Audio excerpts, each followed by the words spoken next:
Nearly morning. It's gone colder. Already the knocker-up is moving briskly down the streets, rattling on the windows of his sleeping customers. I asked him why the knocker-up still flourished. After all, I said, there are plenty of alarm clocks. Oh, there's plenty of alarm clocks, but they don't trust them, that's all. You see, an alarm clock is not a human being. An alarm clock can break down. But you can break down, too. Ah, but if I break down, I have my brother.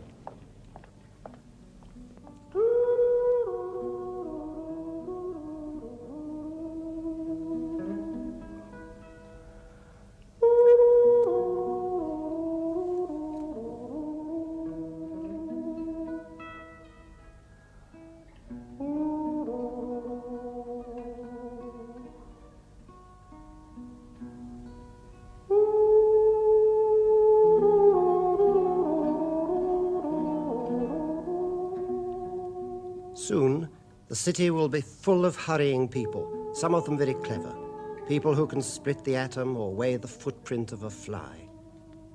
And one day, these people will get tired of the smog and the squalor, and they'll build a city that's as clean and efficient and lovely as a machine, and perhaps as heartless. All the same,